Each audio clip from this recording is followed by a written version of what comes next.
ইঙ্গিত আছে, কালামে ফাঁকে ইঙ্গিত আছে কুরবানি কেমনে করবো, এটা কোরআনে নাই, হাদিসে আছে।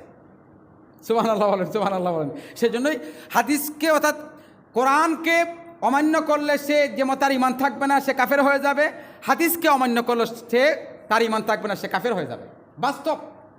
তা আমি খালি কোরআন মানি আর কিছু মানি না, এটা কখনো বলা যাবে না। কোরআন এবং সুন্নাহ, আমরা বলতে হবে কোরআন এবং সুন্নাহ অর্থাৎ হাদিস। বাইরে আমার আবু জেহেল কষ্ট দিতে দিতে দিতে দিতে রসুলকে এত কষ্ট দিয়েছে, এত পরীক্ষা করেছে, পরীক্ষার কোনোদিন আল্লাহর হাবিব ফেল করেন নাই। সে ফেল হয়েছে, হওয়ার পরে সে আবার ঘুরে গেছে। একদিন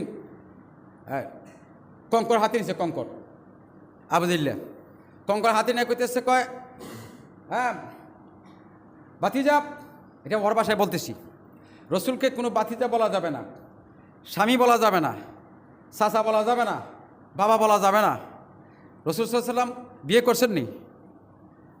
কথা কন না, রসুল বিয়ে করেন নাই, তাই কোনো স্ত্রী বলতে পারবে না উনি আমার স্বামী। আল্লাহ কোরআনে নিষেধ করে দিয়েছেন, মা কানা মুহাম্মাদুন আবা আহাদিম মির রিজালিকুম ওয়ালাকিন রাসূলুল্লাহি ওয়া খাতামান নবিয়্যিন। আমার রসুল কারো পিতা নয়, কারো বাবা নয়, এটা বলা আল্লাহ নিষেধ করে দিয়েছেন। কিন্তু রসুল কিন্তু বিয়ে করছেন, মতান্তর 11টা থেকে 13টি বিয়ে করছেন আল্লাহ নবী। কারণ আপনি যদি কোন রসুল বিয়ে করছেন 13টা, আমি কমু 13টা, এটা আপনার জন্য হারাম হয়ে যাবে। রসুলের জিন্দিগিকে অনুসরণ করতে পারবে। যেদিন এক একজন সাহাবীর 12-14টা বউ ছিল, স্ত্রী ছিল মক্কার লোকেদের, যেদিন আয়াত নাজিল হইল সূরা নিসায়, 4 জন স্ত্রী রেখে বাকিগুলো তালাক দাও, বাকিগুলি তালাক দাও।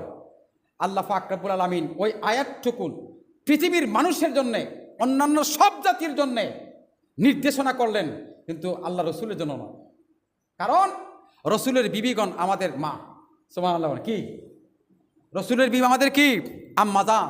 আমরা বলি না আম্মাজান আয়েশা, আম্মাজা খাদিজাতুল কুবরা। তিনির বয়স ছিল 40, নবীর বয়স ছিল কত? হ্যাঁ, নবীর বয়স ছিল জানেন আপনারা?